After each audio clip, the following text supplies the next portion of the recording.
दोस्तों पॉक्सो जो केस है, पॉक्सो केस बहुत सीरियस तो है ही, क्योंकि वो लोग इसे बहुत बेहतर तरीके से जानते हैं जिन पर ये केस लगा है या जिनका सगा संबंधी जानकार कोई भी अगर जेल में है। ये मामला 2019 से पहले की अगर हम देखें तो सजा के जो प्रावधान थे थोड़े कम थे, पर 2019 के बाद मतलब 31 अक्टूबर 2019 के बाद से इसमें काफी कुछ प्रावधान बदले गए, जिसमें सजा को और ज्यादा कठोर कर दिया गया और चीजें काफी हद तक बदल दी गई। इसी के साथ साथ ये भी बोला गया इन चीजों के अंदर, पॉक्सो एक्ट अगर आप देखते हैं सेक्शन 35 खुद में बोलता है कि कोई भी अगर ऐसा केस आता है जज के सामने तो उस मामले में 1 साल के अंदर अंदर ट्रायल को खत्म कर दिया जाए। मतलब 1 साल में सामने वाले को सजा देनी है सजा दो, और अगर उसे बरी करना है तो बरी कर दो। और साथ में ही ये भी बोला जाता है कि लड़की की गवाही 30 दिन के अंदर करवा दी जाए। तो क्या ये पॉसिबल होता है? क्योंकि हमने केस देखे हैं सालों साल तक चलते हैं। पॉक्सो केस के बारे में सेक्शन 35 के बारे में चर्चा करेंगे, साथ में the protection of children from sexual offences act 2012 का जो एक्ट है जिसमें अमेंडमेंट आया 2019 में, इसमें काफी कुछ बदल दिया गया 19 के बाद। आज अपनी इस वीडियो के माध्यम से हम बात करेंगे सेक्शन 36 के बारे में। 36 में जो बताया गया है किस तरह से जो बच्चा है, जो विक्टिम है, उसकी किस तरह से आप गवाही रिकॉर्ड करें। ज्यादा कुछ जानने के लिए पॉक्सो एक्ट के सेक्शन 36 के बारे में, बहुत महत्वपूर्ण सेक्शन है ये। अगर आपका कोई भी सगा संबंधी जानकार जेल में है तो ये चीजें बहुत कुछ आपको बताई किस तरह से गवाही होती है। दोस्तों बने रहिए हमारे इस वीडियो में। नमस्कार दोस्तों, फिर एक बार स्वागत करता हूं आप सभी का अपने इस YouTube चैनल पर जिसका नाम है फाइट फॉर ट्रू। मेरा नाम है वीरेंद्र। दोस्तों हालांकि हमने पहले भी बहुत सारी वीडियोस बनाई है पॉक्सो पर और हमेशा आपके सवालों के जवाब दिए हैं और आपको बताया है क्या बोलता है पॉक्सो एक्ट। क्योंकि पॉक्सो एक्ट को अगर आप दोस्तों देखते हैं तो इसमें इतने ज्यादा सेक्शंस नहीं है। सेक्शंस टोटल कितने हैं इसके? सेक्शन टोटल है 46 सेक्शंस हैं, 9 चैप्टर्स में बटा हुआ है। The protection of children from sexual offences 2012 का ये एक्ट है। इस एक्ट के अनुसार बताया गया कि सेक्शन 4 में, 6 में, 8 में, 10 में आप किस तरह से सजा का प्रावधान होगा और किन किन मामलों में उम्र कैद यहाँ तक कि फांसी तक का भी प्रावधान दिया गया इस पॉक्सो एक्ट के जरिए। दोस्तों आप में से कोई भी नए वकील साहब है, कोई भी लॉ स्टूडेंट हो, कोई भी अभी कानूनी जानकारी ले रहा है या फिर आपके सगे संबंधी जानकार पर कोई भी पॉक्सो का केस या किसी भी अदर केस में नाम आया है, तो ऐसे में कोई भी सजेशन, कोई भी जानकारी, कोई भी हेल्प आप लेना चाहते हैं, दिए गए नंबर पर आप व्हाट्सएप करें। हो सकता है इसमें हम आपकी कोई मदद कर सके, हो सकता है हमारे किसी एडवाइस से आप अपने केस से बाहर निकल सके। ऑनलाइन कंसल्टेंसी भी दोस्तों आप ले सकते हैं। अब दोस्तों होता क्या है कि कोई भी लड़की, जो छोटा बच्चा है, लड़का हो या लड़की हो, और ऐसे बच्चे के साथ में कोई भी किसी भी तरह का अगर कुकर्म हुआ है, गलत तरीके से कोई भी अपराध किया गया,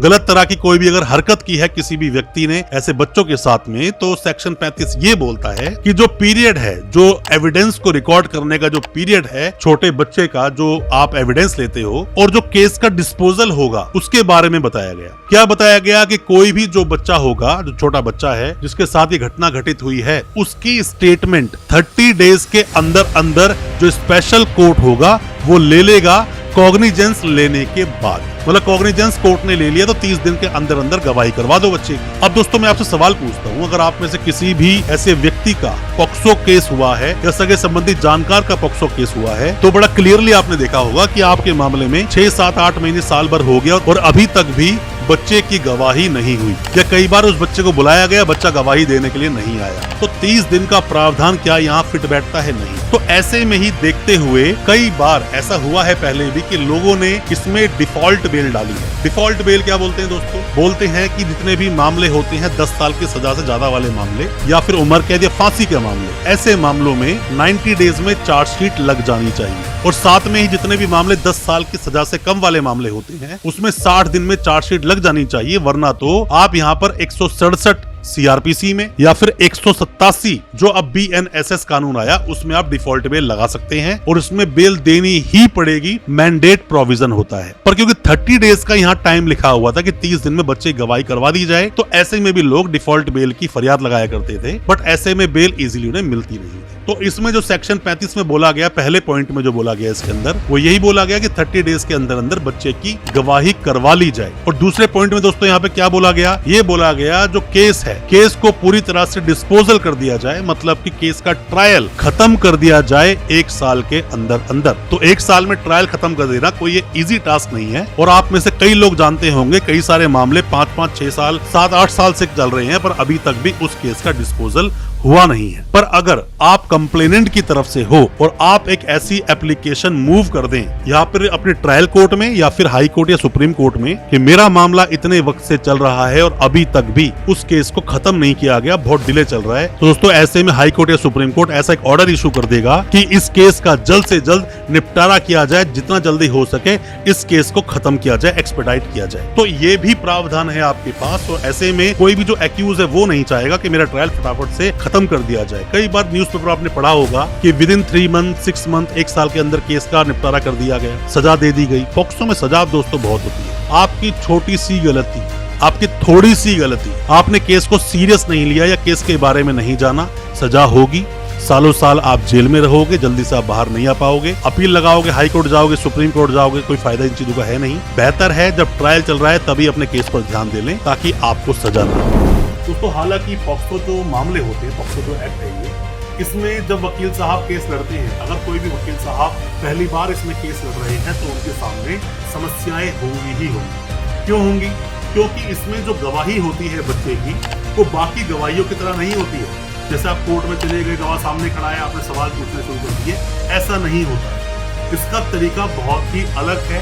बेल करना चाहते हैं अपने क्लाइंट की, अपने क्लाइंट को आप सजा से बचाना चाहते हैं, तो इन चीजों को आपको समझना चाहिए। तो आप में से कोई भी नए वकील साहब है, कोई भी लॉ स्टूडेंट है, कोई भी अभी कानून की जानकारी ले रहा है या फिर आपका सगा संबंधी जानकार कोई भी जेल में है, पॉक्सो सेक्शन लगे हैं उस पर, पॉक्सो एक्ट के तहत वो जेल में है, तो ये वीडियो बहुत काम का है। कोई भी सजेशन चाहते हैं, कोई भी सलाह चाहते हैं, ऑनलाइन कंसल्टेंसी चाहते हैं, दिए गए नंबर व्हाट्सएप करें, हम आपको उस पर रिप्लाई जरूर करेंगे।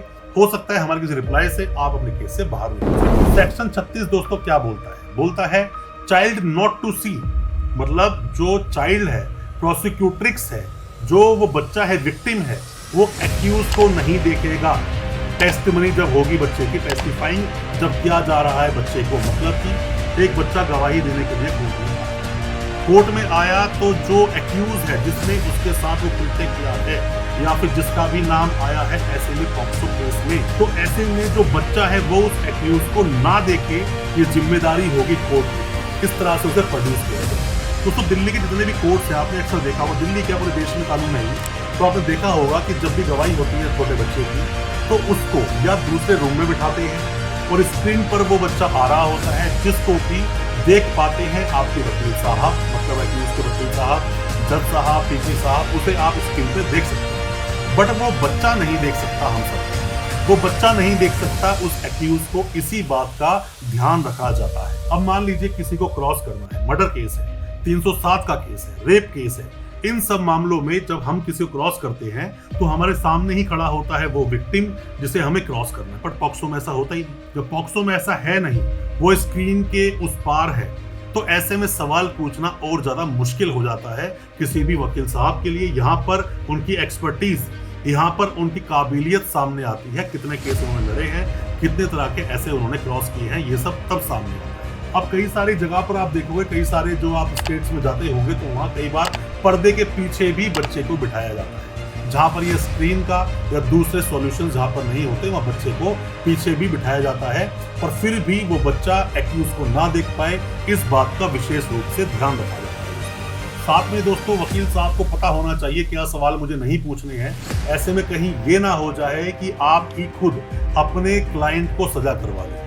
सवाल बहुत ही नपे तुले, बहुत ही सोच समझकर पूछने पड़ते हैं, क्योंकि बच्चे का आप नाम नहीं ले सकते, उसका मदर फादर का नाम तक यूज नहीं होता जब हम बेल लगाते हैं, तो बच्चे की आइडेंटिटी किसी भी तरह से रिवील नहीं हो सकती, सामने नहीं आ सकती। तो सवाल पूछने में बहुत सारी प्रॉब्लम्स यहाँ पर होती है। आप कोई भी सवाल ऐसा नहीं पूछ सकते जिसके अंदर की बच्चे की जो डिग्निटी है वो आप सामने किसी तरह से क्लैश कर दें या गलत सवाल पूछ लें, तो ऐसे में जज साहब आपको खुद ही रोक देंगे। ये सेक्शन 36 में बातें दोस्तों बताई गई। और दोस्तों ये तो थी बच्चे की बात, पर यहाँ पर चीजें बोली गई है एक्यूज के लिए भी। कि एक्यूज जहाँ पर भी बैठेगा वहां से जो वो शीशा लगा हुआ है वो वन वे विजन होता है, तो वहां से बैठकर वो अपने वकील साहब को देख सकता है, जज साहब को देख सकता है और बातें सुन सकता है। क्या प्रोसीडिंग उसके अगेंस्ट चल रही है या उसके लिए जो प्रोसीडिंग चलाई जा रही है, उन सबको देख और सुन सकता है। इसको सिर्फ रोका गया ये बात बोलने से कि बच्चा जो है वो सिर्फ और सिर्फ एक्यूज को ना देखे। तो यहाँ पर कुछ प्रोविजंस बताए गए एक्यूज के लिए, कुछ प्रोविजंस बताए गए बच्चे के लिए, क्योंकि यहाँ पर कोई भी इंसान का जब ट्रायल चलता है तो फेयर ट्रायल चलना चाहिए, उसके सामने ट्रायल चलना चाहिए। इन चीजों का भी यहाँ पर विशेष रूप से ध्यान दिया गया। तो आप जब भी कभी भी कोर्ट में जाएं, किसी को क्रॉस करने जाएं, किसी भी बच्चे को क्रॉस करना है, प्रोसिक्यूट्रिक्स को क्रॉस करना है, तो इन बातों का ध्यान रखें, विशेष रूप से ध्यान रखें, वरना यहाँ पर कोर्ट में आपकी इमेज धूमिल हो सकती है। क्योंकि यहाँ पर जो मामले बताए गए हैं, सेक्शन 4 है, 6 है, 8 है, 10 है, ऐसे मामलों में जो सजा के प्रावधान है बहुत सीरियस है। तो आप अपने केस को बहुत अच्छे से प्रेजेंट करें। कोई भी किसी भी तरह के सवाल पूछना चाहते हैं, कोई एडवाइस लेना चाहते हैं हाई कोर्ट, सुप्रीम कोर्ट के केसेस के बारे में या किसी भी तरह के ट्रायल केस के बारे में, तो आप दिए गए नंबर व्हाट्सएप कर सकते हैं, हम आपको उसका रिप्लाई जरूर करेंगे। बहुत बहुत शुक्रिया, धन्यवाद हमारी इस वीडियो के साथ बने रहिए।